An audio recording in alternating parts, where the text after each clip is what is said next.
ബഹുമാനപ്പെട്ട കാന്തപുര ഉസ്താദ് തിരികേശം എന്ന് പറയുന്ന ആ മുടിയിൽ നൗഷാദ് അഹ്സനി എന്ന് പറയുന്ന മനുഷ്യന് വിശ്വാസമില്ല. അദ്ദേഹം കപടനാണെന്ന് ഇൻഷാ അല്ലാഹ് റബ്ബിന്റെ തൗഫീഖ് കൊണ്ട് രേഖകൾ കൊണ്ട് ഞാൻ സമർത്ഥിക്കും. പണ്ഡിതന്മാരെ തമ്മിൽ തെറ്റിക്കാൻ വേണ്ടി ഇവിടെ ഒരു ഓൺലൈനിലുള്ള ക്ലാസ് റൂമിൽ അദ്ദേഹം സംസാരിച്ചു. അദ്ദേഹത്തിന്റെ കൂടെ നിന്നിട്ട് ബഹുമാനപ്പെട്ട പൊന്മള ഉസ്താദിനെ കരിവാരി തേച്ച ആ പറയുന്ന രാമന്തലിയെ പറ്റി ഒരു വാക്ക് ഉച്ചരിക്കാൻ ഈ മുനാഫിഖായ നൗഷാദിന് സാധിച്ചോ എന്ന് ഞാൻ ചോദിക്കുകയാണ്. ആ നൗഷാദിന് സാധിച്ചോ? ബഹുമാനപ്പെട്ട പണ്ഡിതന്മാരെ തെറ്റിക്കാൻ വേണ്ടി ഒരു ഉളുപ്പുമില്ലാതെ എന്റെ കയ്യിൽ നിന്ന് രേഖകൾ കൊണ്ടുപോയെന്നും ആ രേഖകളൊക്കെ പണ്ഡിതന്മാർക്കെതിരെ ഈ സാധുവായ ഞാനിപ്പോ നിഫാഖുള്ള മനുഷ്യനാണല്ലേ നൗഷാദേ, ഇറങ്ങിക്കോ മോനെ, ഇത് ചായക്കൊടി കിട്ടാൻ പറ്റിയേക്കാം, പക്ഷേ അള്ളാന്റെ ദീന് വെച്ചിട്ട് നീയൊക്കെ വിറ്റ് കളിക്കുന്ന കളിയുണ്ടല്ലോ, നടക്കൂലേനി. കാരണം ഈ നൗഷാദ് എന്ന് പറയുന്ന മനുഷ്യൻ അദ്ദേഹം ചെയ്ത വഞ്ചന അത് നമ്മുടെ ഒരു വിഭാഗം പണ്ഡിതന്മാര് തിരിച്ചറിഞ്ഞിട്ടുണ്ട്. അള്ളാഹുവിന്റെ മഹത്തായ അനുഗ്രഹം കൊണ്ട് അത് തിരിച്ചറിഞ്ഞിട്ടുണ്ട്. നിങ്ങൾ അറിയണം, ഈ മനുഷ്യൻ പറഞ്ഞു, ഒറ്റ വാക്യം പറയാൻ, ഇയാളെ കാപട്ടത്തിന്റെ വാക്ക്. ബഹുമാനപ്പെട്ട പേരോട് ഉസ്താദിനെ ഇക്കഴിഞ്ഞ ഓഗസ്റ്റ് 22-ന്റെയും അതുപോലെ തന്നെ ഓഗസ്റ്റ് 27-ന്റെയും മധ്യത്തിലുള്ള, എനിക്ക് എന്റെ ഓർമ്മ ശരിയാണെങ്കിൽ ഓഗസ്റ്റ് 26-ന് രാത്രി സിറാജുൽ ഹുദയിൽ രാത്രി 10 മണി മുതൽ പുലർച്ചെ 4:15 വരെ, 10:45 മുതൽ 4:15 വരെ ദീർഘമായ 5 മണിക്കൂർ ഞാനും പേരോട് ഉസ്താദും അടച്ചിട്ട റൂമിൽ സംസാരിച്ച രേഖകൾ എനിക്ക് വേണം എന്ന് പറഞ്ഞിട്ട് ഈ നൗഷാദ് അഹ്സനി എന്ന് പറയുന്ന മനുഷ്യൻ അദ്ദേഹത്തിന്റെ ഡ്രൈവറായ റാഫിയുടെ അടുക്കൽ റെക്കോർഡ് ചെയ്യുന്ന സാധനം കൊടുത്തയക്കുകയും എന്നെ കൊണ്ട് നിർബന്ധിപ്പിച്ചിട്ട് അത് റെക്കോർഡ് ചെയ്തിട്ട് പിറ്റേന്ന് ഈ പറയുന്ന നൗഷാദും മുഹമ്മദ് രാമന്തലിയും ഈ പറയുന്ന സാധുവായ എന്റെ വീട്ടിൽ വന്നിട്ട് കളക്ട് ചെയ്ത് കൊണ്ടുപോയ ഈ മുനാഫിക്കായ മനുഷ്യൻ ഈ പേരോട് ഉസ്താദിന്റെ റെക്കോർഡ് ഇവൻ ചെയ്തില്ലേ? മരിക്കണ്ടേ നൗഷാദേ, നിനക്കൊക്കെ മരിക്കണ്ടേ, ഖബറിലേക്ക് പോകണ്ടേ നൗഷാദേ? ഇത് പറയുന്നത് ജിഷാൻ കളവാണെങ്കിൽ ഏതായാലും ഇൻഷാ അല്ലാഹ് ഈ പറയുന്ന നൗഷാദിന് അള്ളാന്റെ ഖുർആനിൽ വിശ്വാസമില്ല എന്ന് എനിക്ക് ഉറപ്പാണ്. അതുകൊണ്ട് ഞാൻ പറയുന്ന കളവാണെന്ന് നൗഷാദ് പറയും, നൗഷാദ് പറയുന്ന കളവാണെന്ന് ഞാനും പറയും. ഞാൻ തയ്യാറാണ് ഒരു പോളിഗ്രാഫ് ടെസ്റ്റിന്, ഒരു കളവ് പരിശോധന ടെസ്റ്റിന് ഈ പറയുന്ന നൗഷാദും മുഹമ്മദ് രാമന്തലിയും തയ്യാറുണ്ടെങ്കിൽ ആൺകുട്ടികളാണെങ്കിൽ പുറത്തുക. ഈ രേഖകൾ മുഴുവനും SSFകാർക്ക് കൈമാറിയത് മുഹമ്മദ് രാമന്തലി എന്ന് പറയുന്ന വഞ്ചകൻ ഈ പറയുന്ന നൗഷാദിന്റെ സമ്മതത്തോടു കൂടിയാണെന്ന് റബ്ബിന്റെ തൗഫീഖ് കൊണ്ട് ഞാൻ തെളിയിക്കും. തയ്യാറുണ്ടെങ്കിൽ നൗഷാദ് ഒരുങ്ങിക്കോ. അതുകൊണ്ട് ശാസ്ത്രീയപരമായ ടെസ്റ്റുകൾക്ക് തയ്യാറുണ്ടോ? വേറെ സാക്ഷികളൊന്നുമില്ലല്ലോ, അള്ളാഹ് നിങ്ങൾക്ക് വിശ്വാസമില്ല. കാരണം ഈ പറയുന്ന നൗഷാദിന്റെ ഡ്രൈവറെ വിട്ടിട്ട് റെക്കോർഡർ എന്റെ കയ്യിൽ എത്തിച്ചിട്ട് ബഹുമാനപ്പെട്ട പേരോട് ഉസ്താദിന്റെ സംസാരം നീ ചോർത്തണമെന്ന് പറഞ്ഞിട്ട് എന്നെ നിർബന്ധിപ്പിച്ച് റെക്കോർഡ് ചെയ്യിപ്പിച്ചിട്ട് ഈ വഞ്ചകനായ മനുഷ്യൻ ഇപ്പൊ പറയുന്നു പേരോട് ഉസ്താദിന്റെ റെക്കോർഡ് ചെയ്തിട്ട് അവന്റെ കഥ എന്താണ്? ഉളുപ്പുണ്ടോ മനുഷ്യ? നിനക്കൊക്കെ ഉളുപ്പുണ്ടോ എന്ന് ഞാൻ ചോദിക്കാൻ ആഗ്രഹിക്കുകയാണ്. കാരണം ഒരു പണ്ഡിതൻ എന്ന് വിളിക്കാൻ ആഗ്രഹിക്കുന്നില്ല. സുന്നത്ത് ജമാഅത്തിന്റെ ഉപ്പും ചോറും തിന്നിട്ട് സുന്നത്ത് ജമാഅത്തിന്റെ വേദികൾ ഉപയോഗപ്പെടുത്തിയിട്ട് പാവപ്പെട്ട പണ്ഡിതന്മാർക്കിടയിൽ പറഞ്ഞു തീർക്കുന്ന ഒരു വിഷയം ഈ സമൂഹമത്തെ വലിച്ചിട്ട് ആളുകളെ തമ്മിലടുപ്പിച്ചിട്ട് ഈ ബഹുമാനപ്പെട്ട പൊന്മള ഉസ്താദിനെയും പേരോട് ഉസ്താദിനെയും തമ്മിലടുപ്പിക്കാൻ വേണ്ടി ഈ നൗഷാദ് അഹ്സനി നടത്തിയ ഗൂഢാലോചന പറയാനുണ്ട്, ഒരുപാടുണ്ട്. ഈ കഴിഞ്ഞ റമളാനോടനുബന്ധിച്ച് ബഹുമാനപ്പെട്ട പൊന്മള ഉസ്താദിന്റെ വീട്ടിൽ ഈ പറയുന്ന നൗഷാദ് 1.5 മണിക്കൂർ സംസാരിച്ചിട്ടുണ്ട്. അടച്ചിട്ട റൂമിൽ സംസാരിച്ചിട്ടുണ്ട്. ഞാൻ 1000 കുതിരശക്തിയോടെ പറയുന്നു, ബഹുമാനപ്പെട്ട പൊന്മള ഉസ്താദിനെ ചതിച്ചിട്ട് നൗഷാദ് അഹ്സനി എന്ന് പറയുന്ന ഈ മനുഷ്യൻ ബഹുമാനപ്പെട്ട പൊന്മള ഉസ്താദിന്റെ 1.5 മണിക്കൂർ ക്ലിപ്പ് അവിടെ റെക്കോർഡ് ചെയ്തിട്ടുണ്ട്. നിഷേധിക്കാൻ തയ്യാറുണ്ടോ നൗഷാദ്? ഇറങ്ങിക്കോ, നമുക്ക് ടെസ്റ്റ് നടത്താം, ഏത് ഹോസ്പിറ്റലിൽ നമുക്ക് പോവാം. വെല്ലുവിളിയാ. ധൈര്യം ഉണ്ടെങ്കിൽ ഇപ്പൊ ഇല്ലാന്ന് പറഞ്ഞിട്ട് വെറുതെ മുജാഹിദീങ്ങളെ പറ്റിക്കുന്നത് പോലെ അല്ലെങ്കിൽ സാധാരണക്കാരെ പറ്റിക്കുന്നത് പോലെ നിങ്ങൾ പറഞ്ഞു നടക്കണ്ട. എനിക്ക് പറയാനുള്ളത് കണ്ടോ, അപ്പൊ നൗഷാദും ജിഷാൻ തമ്മിൽ സംസാരപ്പത്. അപ്പൊ ജിഷാമനെ കളവാണോ വെല്ലുവിളിച്ചോനെ? നീ ഒന്ന് ജിഷാനെ വിളിച്ച നിങ്ങൾ സ്വന്തം ആളല്ലേ, ഇവിടെ മാഹിയിലല്ലേ, ഒന്ന് ചെന്നാ പോലെ കുഴപ്പമുണ്ട്, അത്ര ആവശ്യമുള്ളൂ. അപ്പൊ അതുകൊണ്ട് രണ്ടും ക്ലിയറാണ്. അത് കേൾക്കിങ്ങളെ സബൂറാക്കി മുടി കുടിച്ച വെള്ളത്തിന് ആവശ്യം കേൾക്കാനെങ്കിലും വേണ്ടേ? അപ്പൊ ഏതായാലും റഹ്മത്തുള്ള കാസിമി വെള്ളം വിട്ട് ക്ലിപ്പിട്ട് പേരോട് വെല്ലുവിളിച്ചു, ഇതിന് സനത് കാണിക്കണം എന്ന് പറഞ്ഞിട്ട്. അപ്പടെ വിവാദം ഉണ്ടായതല്ലേ. റഹ്മത്തുള്ള കാസിമി വിറ്റപ്പോ എന്താ പറഞ്ഞത്? വെല്ലുവിളി കൊണ്ട മുടിയാണ്, സനതുള്ള മുടിയാണ്, റഹ്മത്തുള്ള വെറുതെ പറയല്ല. അവിടെ ലത്തീഫിയാണോ ബാക്കിയാത്താണോ അത് പറഞ്ഞിട്ടില്ല. ഇനി വേണ്ട ലത്തീഫിയെ ഉദ്ദേശിച്ചെങ്കിലോ എന്ത് സനത് കൊടുത്തുകൂടായിരുന്നോ? പേരോട് വെല്ലുവിളിച്ചപ്പോ പേരോട് ക്ലിപ്പിട്ട് വെല്ലുവിളിച്ചു. റഹ്മത്തുള്ള വ്യക്തിയെ കോഴിക്കോട് എവിടെ സനത് കാണിക്കണം എന്ന് റഹ്മത്തുള്ള കാസിമിയെ പേരോട് വെല്ലുവിളിച്ചു. ആ സനത് കാണിച്ചോ? ഇല്ലല്ലോ. അപ്പൊ തൽക്കാലം രക്ഷപ്പെടാൻ എന്ത് പറഞ്ഞു? ബാക്കിയാത്തുള്ള മുടിക്ക് സനത് സംശയമുള്ളതുകൊണ്ട് ആ വെള്ളം കൊടുക്കലില്ല, ലത്തീഫിയിലെ വെള്ളം കൊടുക്കല്. എന്നാ വേണ്ട ലത്തീഫിയെ വെള്ളത്തിന് സനത് കൊടുത്തൂടെ? അതും കൊടുത്തിട്ടില്ലല്ലോ. അപ്പൊ സംഗതി എല്ലാം കച്ചവടക്കാർ തമ്മിലുള്ള ചില മത്സരങ്ങളാണ് എന്ന് നമുക്കത് മനസ്സിലാവുന്നു. ചോദിക്കും.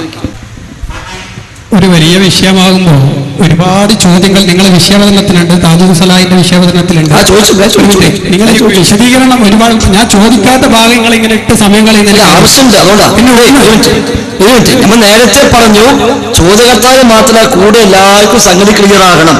നിങ്ങൾ ചോദിക്കുന്ന നിങ്ങൾക്ക് ഇപ്പൊ ലക്ഷ്യം വേറുണ്ടാവും, പക്ഷെ ഞങ്ങൾക്ക് ഈ പരിപാടി സംഘടിപ്പിച്ചത് ലക്ഷ്യമുണ്ട്. ആ ലക്ഷ്യം മറക്കണമല്ലോ. അൽഹംദുലില്ലാ, ഒരു കാര്യം ഈ സദസ്സിനെ സാക്ഷ്യപ്പെടുത്തി പറയാൻ സാധിച്ചു. നിങ്ങൾ ഈ കാണിച്ചത് അത് തട്ടിപ്പാണ് എന്ന് നിങ്ങൾ തന്നെ സമ്മതിച്ചു. ഒന്ന്, നേരത്തെ നിങ്ങൾ വിഷയാവതരണം നടത്തിയപ്പോൾ ഒരു പരാമർശം നിങ്ങൾ നടത്തിയോ? അദ്ദേഹം സനദില്ല എന്ന് പറഞ്ഞത് ലത്തീഫിയിലെ ബാക്കിയാത്തിലെ മുടിനെ കുറിച്ചാണ്. അതേസമയത്ത് കാസ്മി പറഞ്ഞത് ലത്തീഫിയിലെ മുടിയെ സംബന്ധിച്ചാണ് സനദ് ഉണ്ട് എന്ന് പറഞ്ഞത് എന്നുള്ള ഒരു അവതരണം നിങ്ങൾ പറയാതെ ഈ ജനങ്ങളെ മുഴുവൻ നിങ്ങൾ കബളിപ്പിച്ചു. ലത്തീഫിയിലെ മുടിയിലെ വെള്ളാണ് ഇതെന്ന് കാസിമി എവിടെ പറഞ്ഞത്? അതെവിടെ പറഞ്ഞത്? അതെ, കാസിമി പറഞ്ഞോ ഇല്ല എന്നുള്ളതല്ല, അത് പറയണം. ലത്തീഫിയിലെ മുടിയുടെ വെള്ളമാണ് ഇതിന് കാസിമി പറഞ്ഞിട്ടുണ്ടെങ്കിൽ നമ്മൾ കാണിക്കാൻ പറഞ്ഞുതരാം. എവിടെയാ ഈ വിഷയം വരുന്നത്? കാസിമി പറഞ്ഞു ഈ വെള്ളത്തിന് സനദുണ്ട്, ഈ വെള്ളത്തിന് സനദുണ്ട് എന്ന് പറഞ്ഞപ്പോ ഈ കൂടി ആളുകളെ കാസിമി പറഞ്ഞത് തെറ്റാണെന്ന് ബോധ്യപ്പെടുത്താൻ, തെറ്റാണെന്ന് ബോധ്യപ്പെടുത്താൻ നിങ്ങളാണ് ക്ലിപ്പിട്ടത്. കാസിമി പറഞ്ഞത് തെറ്റാണ് എന്ന് ബോധ്യപ്പെടുത്താൻ നിങ്ങളാണ് സനദിട്ടത്. ആയത്? അഷ്റഫ് ഫൈസി കണ്ണാടിപ്പറമ്പിനത്. അത് പറഞ്ഞത് തട്ടിപ്പാണെന്നാണ് ഞാൻ പറഞ്ഞത്. അഷ്റഫ് ഫൈസി കണ്ണാടിപ്പറമ്പിന്റെ ക്ലിപ്പിട്ടത് ഈ ജനങ്ങളെ വിഡ്ഢികളാക്കാനാണ് എന്നാണ്. അതേസമയം ചോദ്യം അത് നിങ്ങൾ സമ്മതിച്ചോ? ഇല്ല, നിങ്ങൾ തട്ടിപ്പെടുത്തില്ല. അല്ലെങ്കിൽ കാസി പറഞ്ഞു കാണിക്കാൻ പറ്റുമോ? ലത്തീഫിയിലെ വെള്ളമാണ് ഈ കൊണ്ടുവന്നത് എന്ന് കാസി പറഞ്ഞിട്ടുണ്ടോ? അതെ, ഉണ്ടെങ്കിലാണ് തട്ടിപ്പ്. പറഞ്ഞുതരാ. കാസിമി പറഞ്ഞത് സുന്നികൾ തമ്മിൽ പറഞ്ഞത് വൈരുദ്ധ്യമായിട്ടാണ് നിങ്ങളിത് കാണിച്ചത്. അതെ, 100% വൈരുദ്ധ്യമാണ്. സമയങ്ങളിൽ ചോദ്യം ചോദിക്കും. അതെ, വൈരുദ്ധ്യമാകുന്നവിടെയാ. കാസിമി പറഞ്ഞതിനെ എതിർക്കുന്നു കണ്ണാടിപ്പറമ്പ്. എന്ത്? ആ വെള്ളത്തിന് സനദില്ല. അതെ, അപ്പൊ മൂപ്പര് പറഞ്ഞ സനദില്ല എന്ന് പറഞ്ഞത് ലത്തീഫി പിന്നെ ബാക്കിയാത്തിലെ മുടിയെ പറ്റിയാണ്. അത് ആര് പറഞ്ഞു? കാസി പറഞ്ഞിട്ടില്ലല്ലോ. അഷ്റഫ് ഫൈസി കണ്ണാടിപ്പറമ്പ് പറഞ്ഞതാണ്. നിങ്ങൾ സുഹൃത്തുക്കൾ, നിങ്ങളെ വ്യാഖ്യാനല്ലേ? നിങ്ങളുടെ അല്ലെങ്കിൽ ക്ലിപ്പിംഗ് ഇവിടെ കേൾപ്പിക്കാം. ആ ക്ലിപ്പ് കേട്ടു, എല്ലാവരും കേട്ടു. ഇനിയും കേൾപ്പിക്കാം. അതായത് റഹ്മത്തുള്ള കാസി പറഞ്ഞെന്താ? വെല്ലുവിളി കൊണ്ടുവന്ന മുടിയാണ്, സനദുള്ള വെള്ളാണ്, റഹ്മത്തുള്ള വെറുതെ പറയുകയല്ല എന്നാണ് പറഞ്ഞത്. അല്ലാതെ ലത്തീഫിന്ന് കൊണ്ട മുടിയാണെന്നല്ല പറഞ്ഞത്. അങ്ങനെയാണെങ്കിൽ ഓക്കെ, നിങ്ങൾ പറഞ്ഞ കാര്യമാണ്. കുറച്ചിരിക്കും 2 മിനിറ്റ് ചോദിച്ചാൽ 3 മിനിറ്റിന് ഉത്തരം പറഞ്ഞു കൊടുത്തു. അതായത് റഹ്മത്തുള്ള കാസി പറഞ്ഞത് ഇത് ലത്തീഫിയിലെ വെള്ളാണ്, സനദുള്ള വെള്ളാണ് എന്നാണെങ്കിൽ ശരി, നമ്മൾ അംഗീകരിക്കുന്നു. പക്ഷെ കാസി പറഞ്ഞെന്താ? ഇത് വെല്ലുവിളി കൊണ്ട വെള്ളാണ്, സനദുള്ള വെള്ളാണ്, റഹ്മത്തുള്ള വെറുതെ പറയുകയല്ല. ഈ ക്ലിപ്പിട്ട് ചോദിച്ചത് ആരാ? ഫൈസൽ മുസ്ലിയാരല്ല ആദ്യം ചോദിച്ചത്, പേരോട് സഖാഫിയെ ചോദിച്ചത്. പേരോട് സഖാഫി ഈ മുടിയെ ഈ കേസുകൾ വിവാദമാക്കിയപ്പോ റഹ്മത്തുള്ള കാസിമിയുടെ കച്ചവടക്കളിൽപ്പെട്ടിട്ട് പേരോട് ചോദിച്ചത്, നിങ്ങൾ വിറ്റ വെള്ളത്തിന്റെ സനദ് എവിടെ കാണണം? അതാ ചോദിച്ചത്.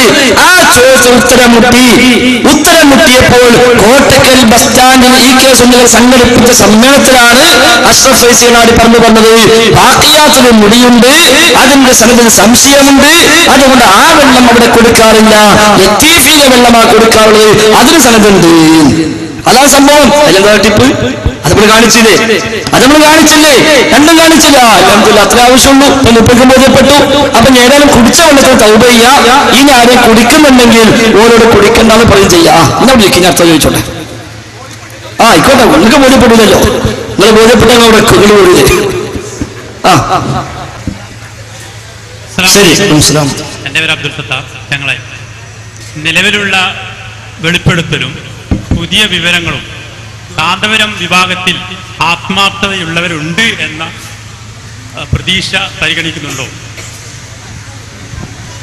നിലവിലുള്ള വെളിപ്പെടുത്തലിന്റെ അടിസ്ഥാനത്തിൽ കാന്തപുരം വിഭാഗത്തിൽ ആത്മാർത്ഥതയുള്ളവരുണ്ട് എന്ന് ഞങ്ങൾ വിശ്വസിക്കണമെന്നാണ്. നമ്മൾ ആരെയും മനസ്സും ഹൃദയമൊന്നും മാന്തി നോക്കിയിട്ടില്ല. അതുകൊണ്ട് മൊത്തത്തിൽ ആത്മാർത്ഥതയുള്ള ഒരാളും അപ്പുറത്തില്ല എന്ന് പറയാൻ നമ്മൾ ആളുകളല്ല. കാരണം നമ്മളൊക്കെ ഏത് വിഷയത്തിലും നിലപാട് സ്വീകരിക്കൽ ഹദീസിന്റെയും ഖുർആന്റെയും അടിസ്ഥാനത്തിലാണ്. അള്ളാഹുവിന്റെ റസൂൽ ഉസാമത്ത് ബിൻ സയ്യിദിനെ വിളിച്ച് പറഞ്ഞത് ആരെയും ഹൃദയം മാന്തി നോക്കണ്ടെന്ന. പക്ഷേ നിലവിലുള്ള വെളിപ്പെടുത്തലുകൾ അങ്ങനെ ഒരു ആത്മാർത്ഥത്തിന്റെ അടിസ്ഥാനത്തിലുള്ള വെളിപ്പെടുത്തലാണെന്ന് പൂർണ്ണമായി പറയാൻ പറ്റൂല. ഇവിടെ ജിഷാൻ മാഹിയുടെ ക്ലിപ്പിന്റെ എന്താ പറയാ, ബോംബെയിൽ അയാള് ഹിന്ദിയിൽ സംസാരിച്ചത് ഉറുദുവിൽ സംസാരിച്ചത് ഇട്ടെടുക്കണമെന്ന് പറഞ്ഞു നമ്മുടെ സുഹൃത്ത്, അല്ലേ? യഥാർത്ഥത്തിൽ ജിഷാൻ മാഹി ഇത് മുജാഹിദീങ്ങളെ കയ്യിൽ തരാൻ വേണ്ടി റെക്കോർഡ് ചെയ്തല്ല. അതാ പറഞ്ഞത് അത്ര ആത്മാർത്ഥമായിട്ട് ചെയ്തല്ല. നേരെ മറിച്ച് അയാൾക്ക് സംശയം കുടുങ്ങി. അയാൾ പണ്ട് എങ്ങനെയായിരുന്നു, അല്ലേ? അയാൾ ഈ മുടിയോട് ഉള്ള ലൈൻ എന്തായിരുന്നു എന്ന് അദ്ദേഹം പറയുന്നുണ്ട്. പണ്ട് ഈ മുടി, ഈ വെള്ളം എങ്ങനെയാണ് അയാൾ കൈകാര്യം ചെയ്തിരുന്നത്? മർക്കസ് നിന്ന് ചാടിയ ടീമിൽ ജിഷാനുണ്ടായിരുന്നു. 1.5 മീറ്റർ ഉയർത്തി ചാടിയില്ല ഉസ്താദ് സനത് വായിച്ചപ്പോ ആ കൂട്ടത്തിൽ ഇയാളുണ്ടായിട്ടുണ്ട്. അന്ന് ആ കുപ്പി കൊണ്ടുപോയി ആ വെള്ളത്തിൽ എന്ത് ലൈനാണ് അയാൾ സ്വീകരിച്ചതെന്നാണ് പറയേണ്ടത്. അത് ആദ്യം കേൾക്കി. ബഹുമാനപ്പെട്ട കാന്തപുരം ഉസ്താദ് മർക്കസിലൂടെ എല്ലാ റബീഉൽ അവ്വൽ ആദ്യ തിങ്കളാഴ്ചയും മാസം ആദ്യത്തെ തിങ്കളാഴ്ചയും അവിടെ വെച്ച് ഷാറു മുബാറക്ക് മുഖ്യ വെള്ളം കൊടുക്കുക എന്ന പേരിൽ വെള്ളം കൊടുത്തപ്പോ ആ വെള്ളം ഇരു കൈകൾ കൊണ്ടും സന്തോഷപൂർവ്വം സ്വീകരിക്കുകയും അത് ഞാൻ ജോലി ചെയ്യുന്ന സ്ഥലത്ത് ഖത്തറിൽ പോലും അതിന്റെ ഒരു കുപ്പി വെള്ളം വെക്കുകയും ആ കുപ്പി വെള്ളം ഞാൻ ജോലിക്ക് പോകുന്നതിന് മുമ്പ് ചുംബിച്ചുകൊണ്ട് ആ വെള്ളത്തിന്റെ പാത്രം ചുംബിച്ചുകൊണ്ട് പോകുന്ന ഒരു വ്യക്തിയാണ് ഞാൻ. ആരാധി ടീം ഇവിടെ ഉണ്ടാവും. ചിലപ്പോ ഈ പറയുന്ന ആൾക്കാരെ കയ്യിൽ പെട്ടതേക്കരം കൂട്ടരെ ഇസ്തിഗ്ഫാർ നടത്തിക്കളി. കുല്ലു ഹിസ്ബിൻ ബിമാ ലദൈഹിം ഫരിഹൂൻ. എല്ലാവരും അവനാന്റെ അടുത്തുള്ളതുകൊണ്ട് അവകാശപ്പെടുകയാണ്, അല്ലേ? ഒരിക്കലും SSFന്റെ പതാകയും പിടിച്ച് കൊടിയും പിടിച്ച് സഹോദര നാളെ പരലോകത്ത് വിചാരണയ്ക്ക് ചെല്ലാൻ കഴിയില്ല. അള്ളാഹുവിന്റെ ഖുർആൻ പറഞ്ഞത് നിങ്ങളെല്ലാവരും ഒറ്റക്കൊറ്റക്ക് വരേണ്ടി വരുമെന്നാണത് മറക്കണ്ട. നമ്മൾ നമ്മുടെ ഖബറിലേക്ക് ഇത്തിരിപ്പോന്ന ചാലിലേക്ക് 3 കഷ്ണം തുണിയിൽ 2 ഭാഗത്തും കെട്ടി അങ്ങോട്ട് വെക്കുന്നതോടുകൂടെ കോടിക്കണക്കിന് ഒഴുകിയെത്തുന്ന പുഴുക്കൾ അരിച്ചു തീർന്നിരുന്നെങ്കിൽ നമുക്ക് ഈ ചർച്ചന്റെ ആവശ്യമുണ്ടായിരുന്നില്ല. സഹോദരങ്ങളെ, ഒരു മുസ്ലിയാരും കൂട്ടരും ഈ പണിയും കൊണ്ട് നടക്കുമ്പോ അവരുടെ നേതൃത്വത്തിലും മേലുള്ളവർക്കും ഇതിൽ ഒരാത്മാർത്ഥതയുമില്ല എന്നുള്ളത് സത്യമാണ്. കാരണം എന്താ അറിയോ, എല്ലാവർക്കും അറിയാം. ആർക്കൊക്കെ അറിയാം? എല്ലാവർക്കും അറിയാം. പൊന്മളക്കറിയാം, വഹാബ് സഖാഫിക്കറിയാം, എല്ലാവർക്കും അറിയാം. 1-2 മിനിറ്റ് കൊടുക്കും. എല്ലാ ആളുകൾക്കും അറിയാം ഇത് കള്ളത്തരാണ്. ഈ ജിഷാൻ ഇത് ഓരോന്നും കൃത്യമായി വിളിച്ച് സംസാരിച്ച് ബോധ്യപ്പെടുത്തിയിട്ടുണ്ട്. ഏറൻകുളം സഖാഫി, നെല്ലിക്കുത്ത് ഇസ്മായിൽ മുസ്ലിയാരെ പൊന്നാര മരുമോന്, അല്ലേ, വഹാബ് സഖാഫി, എല്ലാവർക്കും അറിയാം ഇതിനെ സംബന്ധിച്ച്. കേൾക്കും. കാരണം അന്ന് ആ വിഷയത്തിൽ ഈ പറയുന്ന പാവപ്പെട്ട നൗഷാദ് ഹസനി അടക്കമുള്ള വഹാബ് സഖാഫി അടക്കമുള്ള ഈ പറയുന്ന പ്രഭാഷകന്മാരെയും പണ്ഡിതന്മാരെയും തെറ്റിദ്ധരിപ്പിച്ചുകൊണ്ട് അവരെ കൊണ്ട് കേരളത്തിൽ മഴക്കാലത്ത് പോലും ജൂൺ ജൂലൈ മാസങ്ങളിൽ പോലും 2-3 സ്റ്റേജ് പന്തൽ കെട്ടി ടാർപ്പായി കെട്ടിക്കൊണ്ട് അവരെ കൊണ്ട് പ്രസംഗിപ്പിച്ചു. ആ പ്രസംഗിപ്പിച്ച് ഈ വിഷയം ന്യായീകരിക്കാനുള്ള ശ്രമങ്ങൾ അങ്ങോളം ഇങ്ങോളം നടത്തി. അപ്പൊ അൽഹംദുലില്ലാഹ് ഞാൻ മനസ്സുകൊണ്ട് സമാധാനിച്ചു. കാരണം പിന്നീട് പേരോട് ഉസ്താദ് ഈ വിഷയത്തിൽ ഇറങ്ങിയില്ല. പിന്നീട് പൊന്ന ഉസ്താദ് ഈ വിഷയത്തിൽ ഇറങ്ങിയില്ല. ഈ വിഷയത്തെ സംബന്ധിച്ച് അപ്പോഴപ്പോഴുള്ള അപ്ഡേഷൻസ്, അപ്പോഴപ്പോഴുള്ള പുതിയ ന്യൂസുകൾ ബഹുമാനപ്പെട്ട കൊളത്തൂർ ഉസ്താദുമായി ഞാൻ കൈമാറിയിരുന്നു. കൊളത്തൂർ അലി സഖാഫി ഉസ്താദുമായി ഞാൻ കൈമാറിയിരുന്നു. ഉസ്താദുമായി വളരെ നല്ല ബന്ധമാണ് എനിക്കുള്ളത്. അതുപോലെ തന്നെ ബഹുമാനപ്പെട്ട ഏതെങ്കിലും ഉസ്താദ് എനിക്ക് പല വിഷയത്തിലും പിന്നെ വിജ്ഞാനപരമായ പല കാര്യങ്ങൾക്കും ആദ്യം മൗലവിമാരുമായി പല ഖണ്ഡനങ്ങളും പല വിഷയങ്ങൾ നടത്തുന്ന സമയത്ത് ഇന്ന് ഈ ഭാഗത്ത് എവിടെയല്ല എന്ന് ചോദിച്ചാൽ ആ സ്പോട്ടിൽ എനിക്ക് പറഞ്ഞിരുന്ന ബഹുമാനപ്പെട്ട ഏലംകുളം ഉസ്താദിനോടൊക്കെ ഞാൻ ഈ വിഷയം സത്യസന്ധമായി ബോധ്യപ്പെടുത്തിയ സമയത്ത് ഒരാള് പോലും നിഷാനെ നീ പറഞ്ഞത് കളവാണെന്ന് പറഞ്ഞിട്ടില്ല.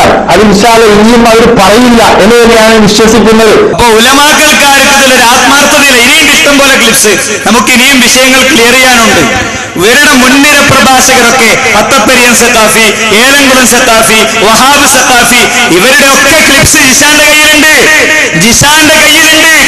ഇവര് വേദി കെട്ടി പ്രസംഗിച്ചപ്പോഴൊക്കെ ഒരു ആത്മാർത്ഥത ഇല്ലാതെ നൗഷാദ് സഖാഫിന്റെ കേട്ടോളി, അയാളാണ് ഈ വിഷയത്തിൽ ഏറ്റവും അധികം ടൈം എടുത്ത് കാര്യങ്ങൾ ചെയ്തത്. കുറെ മുന്നോട്ട് പോയതിന്റെ ശേഷം 2 കൊല്ലം കഴിഞ്ഞതിന്റെ ശേഷം ഈ ടോക്ക് വ്യാപകമായപ്പോ അല്ലെ, മുഹിബ്ബീങ്ങൾക്ക് മാത്രം കാണിച്ചു കൊടുത്ത കടലാസിലൊന്നും ഇല്ലാന്ന് നാട്ടുകാർക്ക് മനസ്സിലായപ്പോ അദ്ദേഹം ഒരു ദിവസം ഫോൺ ചെയ്യുന്ന ഒരു രീതിയും കാര്യമൊക്കെ പറയുന്നുണ്ട് ഈശാന് കേട്ടോളി. അതിനുശേഷം നൗഷാദ് ഹസനിയുമായി, കാരണം ആ ഉള്ള ഒരു 1-2 വർഷം അതിന് മുമ്പ് നൗഷാദ് ഹസനിയുമായി വളരെ അടുത്തുകൊണ്ടും ഞാൻ പുലർത്തിയെങ്കിലും ഈ മുടി സംബന്ധമായ വിഷയത്തിൽ നൗഷാദ് ഹസനി ഇടപെട്ട അമിതമായ ഇടപെടൽ കാരണം അദ്ദേഹമായുള്ള ആ അടുപ്പം ചെറുതായിട്ടൊന്ന് കുറഞ്ഞിരുന്നു. അതിനുശേഷം ഈ വിഷയ സംബന്ധമായി നൗഷാദ് ഹസനി എന്നെ വിളിച്ചു. നൗഷാദ് ഹസനി എന്നെ വിളിച്ചിട്ട് ചോദിച്ചു, നിഷാനെ ഇങ്ങനെയൊക്കെ പറയുന്നുണ്ടല്ലോ. വഹാബ് സഖാഫി ചോദിച്ചു അതേ ചോദ്യം തന്നെ. ഞാൻ പറഞ്ഞു, ഞാനും കേട്ടുസ്താദെ, എന്താണ് അവസ്ഥ? ബഹുമാനപ്പെട്ട സുലൈമാൻ ഉസ്താദിന്റെ വാദിക്കൽ പോയിട്ടാണ് ഈ വിഷയം പ്രസംഗിച്ചിട്ടുള്ളത്. അപ്പോ എന്തെങ്കിലും മറുപടി കൊടുക്കണ്ടേ? മറുപടി കൊടുക്കുമ്പോ സംഘടന പറയുന്ന മറുപടി കൊടുക്കേണ്ടതാണ്. അപ്പൊ ഞാനൊന്നും മനസ്സിലൊന്ന് ചിരിച്ചു. അപ്പൊ ഉസ്താദ് എന്നോട് ചോദിച്ചു, ഞാനൊരു കാര്യം ചോദിച്ചു, സത്യം പറയുക, ഈ മുടികളിൽ 6 മുടി എനിക്ക് കിട്ടിയെന്ന് പറഞ്ഞത് ശരിയാണോ എന്ന് ചോദിച്ചു. ഞാൻ പറഞ്ഞു അത് ശരിയല്ല, എനിക്ക് 18 മുടികളാണ് കിട്ടിയത് എന്ന് പറഞ്ഞപ്പോ നൗഷാദ് ഹസനി ഇതാ വീണ് കിടക്കുന്നു ദഹനിൽ. നൗഷാദ് ഹസനി ഉസ്താദാകെ ബോധം കെട്ട ഒരവസ്ഥയിലെ. അപ്പൊ എന്നോട് പറഞ്ഞു, ഈ വിഷയത്തെ സംബന്ധിച്ച് എനിക്ക് കുറച്ച് കാര്യങ്ങൾ നീ പറഞ്ഞു തരണം, എനിക്കൊക്കെ അറിയാൻ ആഗ്രഹമുണ്ട്. ഞാൻ പറഞ്ഞു, ഉസ്താദെ നിങ്ങൾ 2 വർഷം മുമ്പ് ചോദിക്കേണ്ട ചോദ്യം ഏതായാലും വളരെ വൈകി, ഞാൻ ഇപ്പോഴെങ്കിലും നമുക്ക് കളാ കൂട്ടാം. അപ്പോൾ പ്രശ്നം ഉസ്താദിന്റെ പ്രശ്നം, വണ്ടിയിലാണെങ്കിൽ രാമന്തല്ലി മുഹമ്മദ് രാമന്തല്ലി സാഹിബ് ഉണ്ടാവും. അപ്പൊ രാമന്തല്ലി കേട്ട് കഴിഞ്ഞാൽ രാമന്തല്ലി ഷാരൂഖ് ബാറക്കിനെ എതിർക്കുന്ന വിഷയത്തിൽ സംസാരിച്ചു എന്ന് കേട്ടുകഴിഞ്ഞാൽ പിന്നെ രാമന്തല്ലി എന്നെ ചിലപ്പോൾ തട്ടി പുറത്താക്കും എന്നൊക്കെ. പിന്നെ എന്റെ വീട്ടിലാണെങ്കിൽ എന്റെ ഭാര്യയും കുടുംബക്കാരും ഉണ്ടാവും, സ്ഥാപനത്തിലാണെങ്കിൽ കുട്ടികളുണ്ടാവും. ഇത് സംസാരിക്കാൻ ഇടയില്ലാത്ത അവസ്ഥയിൽ ചുരുക്കി പറയട്ടെ മാന്യ സഹോദരന്മാരെ, നൗഷാദ് ഹസനി എന്നെ ഒരു ദിവസം രാത്രി 11 മണി ഏകദേശം 11:15 ഇന്ത്യൻ സമയം വിളിച്ചു. എന്നോട് പറഞ്ഞു, എന്റെ വീട്ടുമുറ്റത്ത് കാറിന്റെ ഉള്ളിലാണ് ഞാനിപ്പോൾ ഉള്ളത്, ഡോറൊക്കെ നന്നായിട്ട് ബന്ദ് ചെയ്തിട്ടുണ്ട്, നിഷാൻ എന്താണ് സംഭവിച്ചതെന്ന് മുഴുവൻ നീ എന്ന് പറയൂ എന്ന് ചോദിച്ചു. അപ്പോ അൽഹംദുലില്ലാ ഏകദേശം 4.5 മണിക്കൂർ ഫോണിലൂടെ ഞാൻ തുടക്കം മുതൽ ചുരുങ്ങിയ രൂപത്തിൽ 4.5 മണിക്കൂർ എന്ന് പറഞ്ഞാൽ ചുരുങ്ങിയതാണ്. ഇപ്പം തന്നെ ഞാൻ പല ഭാഗങ്ങളും വിട്ടിട്ടും ഒഴിവാക്കിയിട്ടാണ് ഇവിടം വരെ എത്തിയിട്ടുള്ളത്. അപ്പൊ ഓന് കുറെ പറയണ്ട് അല്ലേ, എന്നാ ഏതൊക്കെ ക്ലിപ്പാ കിട്ടാത്തതെന്നാ? വാപ്പ വീണാലല്ലേ എടുത്തോണ്ട് ആശുപത്രിയിലാക്കാൻ പറ്റുള്ളൂ. ഓൻ ഇട്ടാ സംഗതി വരും, നിങ്ങൾ ധൈര്യമായിട്ട് നിന്നോളി. ഞങ്ങൾ ഈ വിഷയം വിടുന്നില്ല. ഞങ്ങളെ പ്രവർത്തകർ, കേരളത്തിലെ മുജാഹിദുകൾ ഈ വിഷയത്തിൽ നടത്തിയ അന്വേഷണങ്ങളും മുന്നേറ്റങ്ങളും തുടരും. ഞങ്ങളെ ബാലവേദി കുട്ടിയടക്കങ്ങളോട് ചോദിക്കും, അല്ല അമ്മൂന്റെ മുടിയാണോ അതല്ല നീ അമ്മായിന്റെ മുടിയാണോ, ആരെ മുടി ഞങ്ങൾ കുടിച്ചത് എന്ന് ചോദിക്കും. ഉറപ്പാ. ഇവിടുത്തെ ഒരു തമാശ എന്താ അറിയോ, ജിഷാൻ ഇതൊക്കെ സ്റ്റോർ ചെയ്ത് വെച്ചപ്പോ ജിഷാന്റെ മനസ്സിലുണ്ടായിരുന്ന ഏറ്റവും ബേസിക് ആയ കാര്യമുണ്ട്, ഇത് പുറത്തേക്ക് കൊടുക്കണ്ട. അത് ജിഷാൻ തന്നെ പറയുന്നുണ്ട്, ഇതൊരിക്കലും പുറത്തേക്ക് കൊടുക്കണ്ട. പക്ഷെ നമ്മളെ ഉലമാക്കളൊക്കെ ബോധ്യപ്പെടുത്തണം. പിന്നെ ഇത് എങ്ങനെ പോന്നു? അള്ളാഹുവിന്റെ ദീന് അത് ഹക്കാണ്, അത് ആകാശത്തുനിന്ന് വന്ന മതാണ്. 2 റസൂലുള്ള പ്രവാചകനാണ്, അതുകൊണ്ട് ഇത് പൊളിയണം. അപ്പൊ എന്ത് തരോ, ഈ നൗഷാദ് ഹസനി രാമന്തളി രണ്ടാളെയും കൂടിയും പടച്ചത് പൊളിക്കാൻ ഏർപ്പാടാക്കി. ജിഷാന്റെ കല്യാണം നാളെയാണെങ്കിൽ ഇന്ന് പന്തല്ല അവിടെ ഫ്രണ്ട്സൊക്കെ വന്നിട്ട് ജിഷാൻ അങ്ങനെ തരും. എവിടെ ജിഷാൻ ഒന്ന് കൈയെടുക്കാൻ വേണ്ടി. അപ്പൊ ജിഷാൻ എവിടെ അറിയോ, രാമന്തളിന്റെ ക്യാമറക്ക് മുന്നിലാ. രാമന്തളിന്റെ ക്യാമറക്ക് മുന്നിൽ ഇതാ പറഞ്ഞുകൊണ്ടിരിക്കുകയാണ്, ഞാൻ പൊന്മട ഉസ്താദിനോട് സംസാരിച്ചു, ഞാൻ അവിടെ സംസാരിച്ചു, നല്ലൊരു പെണ്ണിനെ കിട്ടട്ടെ എന്ന് പേരോട് പ്രാർത്ഥിച്ചിരുന്നു. അല്ലേ, പേരോട് പ്രാർത്ഥിച്ചാൽ പഠിത്തം സ്വീകരിക്കാൻ ഒരു സാധ്യതയും കാണുന്നില്ല. കാരണം പ്രാർത്ഥന സ്വീകരിക്കാനുള്ള ഔസാഫുകൾ അദ്ദേഹത്തെ സംബന്ധിച്ചിടത്തോളം ഇല്ലാത്തതുകൊണ്ട്. എന്താണെങ്കിലും ഇവിടെ മൂപ്പരെ കല്യാണം നടന്നു. കല്യാണത്തിന്റെ തൊട്ടു മുമ്പത്തെ ദിവസം മൂപ്പര ഇവിടെ സ്റ്റുഡിയോയില് രാത്രി 2:30-3 മണി വരെ തളർന്ന് കുഴങ്ങി. അവസരം എന്ത് പറയൂ, രാമന്തളിയെ പുറത്താക്കേണ്ട ചില സാഹചര്യങ്ങൾ സംഘടനയിൽ ഉണ്ടായിരുന്നു. ഈ വിഷയത്തിൽ ഇപ്പോഴും ഭയങ്കര ആത്മാർത്ഥത കാണിച്ച് ചാടുന്ന കുട്ടികളെ യൂട്യൂബിൽ കയറിയിട്ട് ജിഷാൻ മാഹിൻ അടിച്ചാൽ മതി, ഇഷ്ടം പോലെ കിട്ടും. ഞങ്ങളുടെ പരിപാടി നിങ്ങൾ കേൾക്കണ്ട. യൂട്യൂബ് നിങ്ങൾക്കെതിരെ ശക്തമായ വർക്ക് നടത്തിക്കൊണ്ടിരിക്കുന്നുണ്ട് അല്ലേ. യൂട്യൂബിനെ കല്ലെറിയാൻ പറ്റും. പറ്റൂലല്ലോ, നമ്മളെ പീസിന്റെ ചില്ല പൊട്ടുക. അതുകൊണ്ട് സുഹൃത്തുക്കളെ വളരെ ക്ലിയർ ആണ് വിഷയം. എന്താ ഈ വിഷയത്തിൽ പിന്നെ അയാളെ പുറത്താക്കാനുണ്ടായ പ്രത്യേക സാഹചര്യം മുതലെടുത്തിട്ട് അയാളെ പുറത്താക്കാനുള്ള കാരണത്തിന് ആദർശവൽക്കരണം കൊടുത്തതാ. ബാക്കി വിശദാംശങ്ങൾ ഞങ്ങൾ പറഞ്ഞോളാം. കുറച്ചും കൂടി പണികൾ ചെയ്തു വെച്ചിട്ടുണ്ട്. അതിന്റെ റിസൾട്ട് ക്രമേണ വരും. വിത്ത് മണ്ണിലിട്ടാൽ കുറച്ച് ദിവസം കഴിയുമ്പോഴാണ് അത് മുളക്കാറ് എന്ന കാര്യം പ്രത്യേകം ശ്രദ്ധയിലുണ്ടാവുക. അതുകൊണ്ട് പണ്ഡിതന്മാർക്കാർക്കും ആത്മാർത്ഥത ഇല്ല എന്നുള്ളത് വളരെ ക്ലിയറാണ്. അതുകൊണ്ട് ആത്മാർത്ഥത അവശേഷിക്കുന്ന ആരെങ്കിലും ഉണ്ടെങ്കിൽ ഞാൻ അവരോട് പറയുന്നു, ഖുർആനിൽ ഒരു ആയത്തുണ്ട്, കുല്ലമാ ഉൽഖിയ ഫീഹാ ഫൗജുൻ സഅലഹും ഖസനതുഹാ അലം യഅതികും നദീർ. നരകത്തിലേക്ക് തള്ളിയിടുന്നതിന്റെ മുമ്പ് നരകത്തെ കാക്കുന്ന മലക്കുകൾ അവരോട് ചോദിക്കുന്നുണ്ട്, നിങ്ങൾക്ക് മുന്നറിയിപ്പുകാർ വന്നിട്ടില്ലേ? അപ്പൊ പറഞ്ഞെന്തറിയോ, ഖാലു ബലാ, വന്നിട്ടുണ്ട്. അത് ജാന നദീർ, മുന്നറിയിപ്പുകാർ വന്നിട്ടുണ്ട്. ഫകദ്ദബിന, ഞങ്ങൾ അവരെ കളവാക്കി. വഖുൽനാ മാ നസ്സലല്ലാഹു മിൻ ഷൈ, നിങ്ങൾ മുഖാന്തരം ഞങ്ങൾക്ക് പടച്ചോനൊന്നും തന്നിട്ടില്ല എന്ന് ഞങ്ങൾ അവരോട് പറഞ്ഞു. എന്നിട്ടോ ആരാ പഴിപ്പിച്ചത്? അവല്ലന, ഞങ്ങളെ പഴിപ്പിച്ചത്. സാദത്തന വകുബ്രാന, ഞങ്ങളെ നേതാക്കന്മാരും മേലാളന്മാരുമാണ് പറ്റിച്ചത്. വേറൊരായത്തിലുള്ളത് എന്താ? അല്ലാഹുവേ അവരെ ഞങ്ങളുടെ കാലിന്റെ താഴെ കൊണ്ടുവാ, അല്ലാഹുവേ അവരെ ഞങ്ങളുടെ കാലിന്റെ താഴെ കൊണ്ടുവാ. ഞങ്ങൾ ഉമ്മ വെക്കാൻ ആഗ്രഹിച്ച മുഖത്ത് കാലുകൊണ്ട് ചവിട്ടി മെതിക്കട്ടെ ഞങ്ങൾ എന്ന് പറയുന്ന ഗതികേട് എന്റെ പ്രിയപ്പെട്ടവർക്ക് ഇല്ലാതിരിക്കാൻ വേണ്ടിയാണ് സലഫി പ്രവർത്തകർ കണ്ണൂരിലെ ഏറ്റവും ശ്രദ്ധേയമായ സ്ഥലത്ത് ഈ പ്രോഗ്രാം ഓർഗനൈസ് ചെയ്തിട്ടുള്ളത്. അതുകൊണ്ട് ഇത് റബ്ബ് പുറത്തേക്ക് കൊണ്ടുവന്നതാണ്. കോട്ടക്കലോതി ആയത്തിനെ കുറിച്ച് ഉസ്താദുമാർ ഇതേപോലെ സംസാരിച്ചിട്ടുണ്ട്. ക്ലിപ്പ് ഇവിടുന്ന് പുറത്തു വന്നിട്ടില്ല. റബ്ബ് അതിന്റെ ക്ലിപ്പുകൾ പരലോകത്ത് പുറത്തു കൊണ്ടുവരും, പരലോകത്ത് പുറത്തു കൊണ്ടുവരും. ഓരോ സംവാദങ്ങളിൽ നടത്തുന്ന തട്ടിപ്പുകളെ കുറിച്ച് സംവാദം കഴിഞ്ഞ് പലരും പല ഭാഗങ്ങളിലേക്ക് അവർ വാഹനത്തിൽ പോകുമ്പോൾ അവർ നടത്തുന്ന ഫോൺ സംഭാഷണങ്ങൾ ചെയ്തത് മുഴുവൻ ഹാജരാക്കുന്ന ഒരു ദിവസമുണ്ട്. അന്ന് സുഹൃത്തുക്കളെ,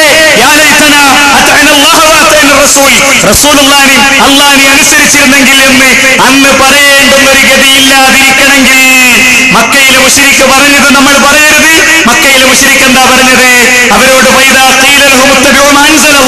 അള്ളാഹ് ഇറക്കിയത് സ്വീകരിക്കണേ എന്ന് പറയുമ്പോൾ അവർ പറഞ്ഞത്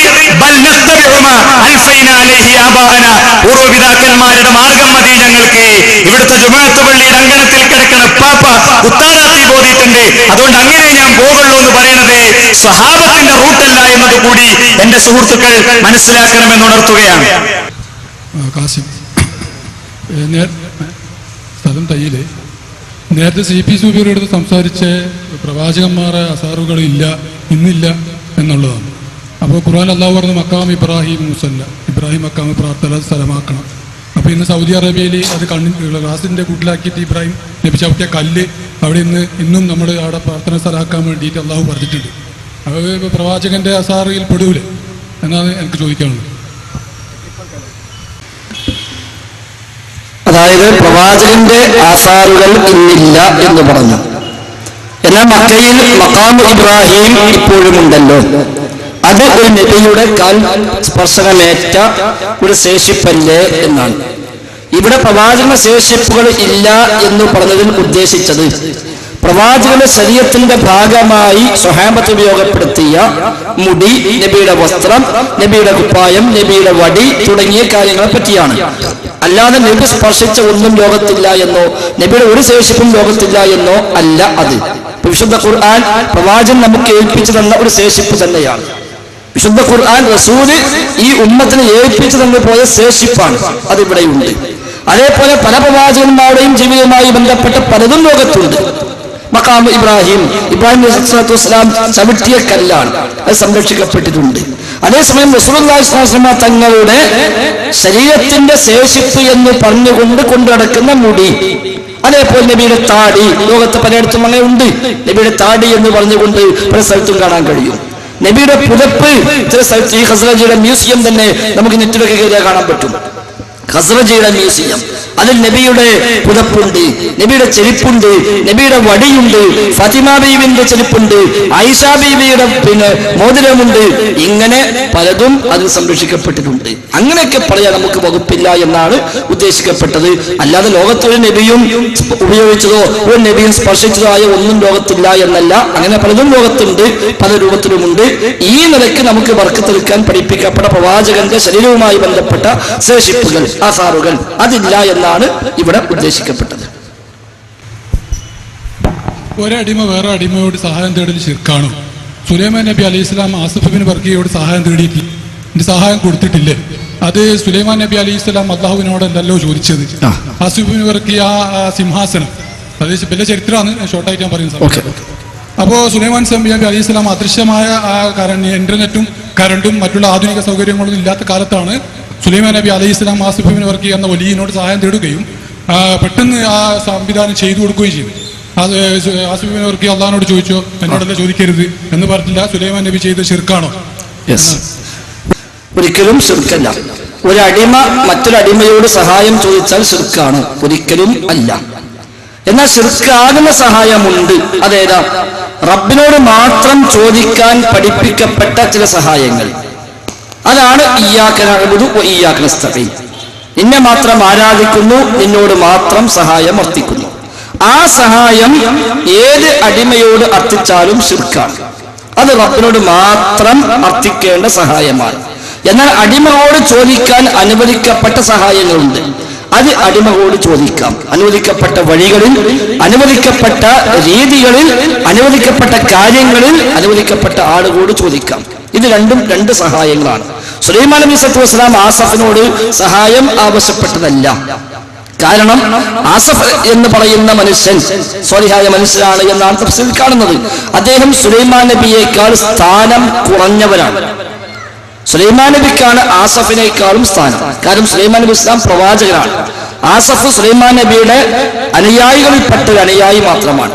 അതുകൊണ്ട് ആസഫിനോട് സുലൈമാൻ നബി സഹായം തേടി എന്ന ആ പരാമർശം ശരിയല്ല. നേരെ മറിച്ച് ഒരു വെല്ലുവിളിയായിട്ടോ ഒരു കൽപ്പനയായിട്ടോ ഒക്കെയാണ് നാം അതിനെ കാണേണ്ടത്. അങ്ങനെയാണ് മുഫസ്സിറുകൾ വിശദീകരിച്ചതും.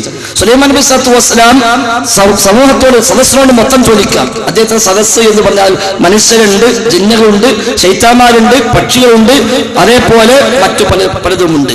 സുലൈമാൻ നബിക്ക് എല്ലാ അധികാരങ്ങളും നൽകപ്പെട്ട ഭരണാധികാരി കൂടിയായിരുന്നു അദ്ദേഹം.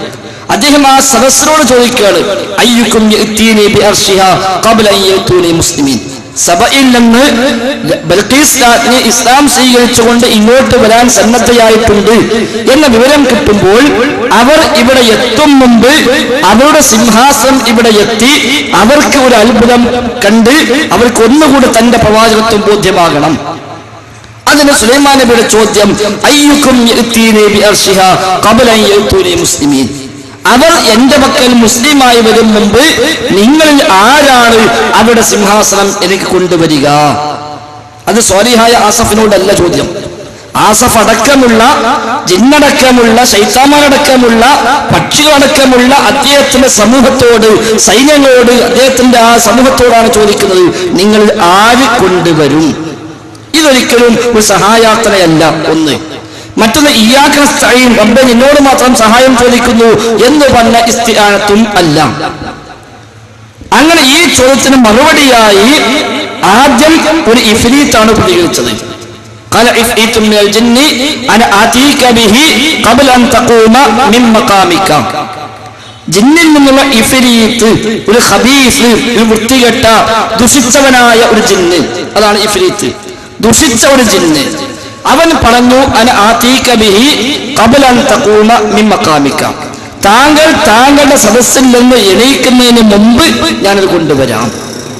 സുലൈമാൻ നബി സ്വല്ലല്ലാഹു അലൈഹി വസല്ലമിന്റെ പതിവ്, അദ്ദേഹം രാവിലെ ആരാധനാകർമ്മങ്ങൾ കഴിഞ്ഞാൽ പിന്നീട് പ്രജകളുടെ പരാതികൾ കേൾക്കാനും പരിഹാരം നിർദ്ദേശിക്കാനുമായി അദ്ദേഹം വന്നിരിക്കുന്ന സദസ്സുണ്ട്. ഉച്ചവരെ അദ്ദേഹം അവിടെ ഇരിക്കും. ഉച്ചയോടുകൂടി ആ സദസ്സ് പിരിയും. ഉച്ചയ്ക്ക് ശേഷം മറ്റു ഭരണകാര്യങ്ങളിലേക്കും ആരാധനാ മുറകളിലേക്കും അദ്ദേഹം തിരിയും. അതാണ് സുലൈമാൻ നബിയുടെ പതിവ്. അതാണ് താങ്കളുടെ സദസ്സിൽ നിന്ന് എണീക്കും മുമ്പ് ഞാൻ കൊണ്ടുവരാം, അത് ഉച്ചയ്ക്ക് ഈ സദസ്സ് പിരിയും മുമ്പ് ഞാൻ എത്തിക്കാം എങ്ങനെ എത്തിക്കുക? അദൃശ്യമാർഗത്തിലാണോ? ഒരിക്കലുമല്ല. അദൃശ്യമാർഗത്തിൽ ഒരു സംഗതി ചെയ്യാൻ അള്ളാഹുവിന് മാത്രമേ കഴിയൂ, ഒരു സൃഷ്ടിക്കും കഴിയില്ല. പിന്നെ എങ്ങനെ ഇവൻ ചെയ്യാമെന്ന് പറഞ്ഞു? ആയത്തിന്റെ ബാക്കി ഭാഗത്തിന്റെ മറുപടിയുണ്ട്. അമീൻ, ഞാൻ അതിന് കഴിവുള്ളവനാണ്, ഞാൻ വിശ്വസ്തനുമാണ്. അഥവാ വിലപിടിപ്പുള്ള രത്നങ്ങളും മുത്തുകളും എല്ലാം ഉള്ളതാണ് ആ സിംഹാസനം. അതിനെ കാര്യത്തിൽ താങ്കൾക്ക് എന്നെ വിശ്വസിക്കാം, ഒന്നും നഷ്ടപ്പെടില്ല. ഞാനതിന് കഴിവുള്ളവനാണ്. എങ്ങനെ കഴിവുണ്ടാകാം? ജിന്നുകൾക്ക് ജിന്നുകളുടേതായ കഴിവുണ്ട്, മനുഷ്യർക്ക് മനുഷ്യരുടേതായ കഴിവുണ്ട്, മലക്കുകൾക്ക് മലക്കുകളുടേതായ കഴിവുണ്ട്. ആ കഴിവൊന്നും അദൃശ്യ കഴിവല്ല. ഒരു പക്ഷെ ജിന്നുകളെ നമ്മൾ കാണുന്നില്ലായിരിക്കാം, മലക്കിനെ നമ്മൾ കാണുന്നില്ലായിരിക്കാം. മലക്കിനെ ഒരു പക്ഷെ ജിന്ന് കാണാം, ചിലപ്പോൾ കാണാതിരിക്കാം. മലക്ക് മനുഷ്യരൂപത്തിൽ വന്നാൽ നമുക്കും കാണാം, ജിന്ന് മനുഷ്യരൂപത്തിൽ വന്നാൽ നമുക്കും കാണാം. സാധാരണഗതിയിൽ നമുക്ക് കാണാൻ വകുപ്പില്ല എന്നു മാത്രം. പക്ഷെ അവരുടെ കഴിവ് അദൃശ്യ കഴിവല്ല. അവൻ പറഞ്ഞു ഞാൻ കൊണ്ടുവരാം, ഞാനതിന് കഴിവുള്ളവനാണ്. അപ്പൊ അവന്റെ കഴിവതാണ്. 1500 കിലോമീറ്ററാണ് സുലൈമാൻ നബിയുടെ നാട്ടിൽ നിന്ന് ബൽഖീസിന്റെ നാട്ടിലേക്ക് സബയിലേക്കുള്ള ദൂരം.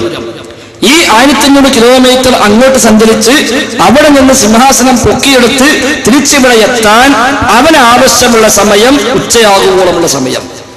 ഉച്ചക്ക് സദസ്സ് പിരിയും. അപ്പൊ താങ്കൾ സദസ്സിൽ നിന്ന് എണീക്കും മുമ്പ് ഞാൻ കൊണ്ടുവരാം. അപ്പൊ ഓന്റെ സ്പീഡ് അതാണ് ആ ജിന്നിന്റെ സ്പീഡ്. അപ്പൊ അവൻ പറഞ്ഞു ഒരു മല്ലനാണ്, ഒരു ദുഷിച്ചവനാണ്, ഇഫ്രീത്താണ്. അവൻ പറഞ്ഞു താങ്കൾ ഈ സദസ്സ് പിരിയും മുമ്പ് ഞാൻ കൊണ്ടെത്തിക്കാം. ഓന്റെ കഴിവാതാ. അപ്പൊ സുലൈമാൻ ഇസ്ലാം സ്വീകരിച്ചില്ല, കാരണം അതിനു മുമ്പ് ഇവിടെ എത്തണം. അപ്പോൾ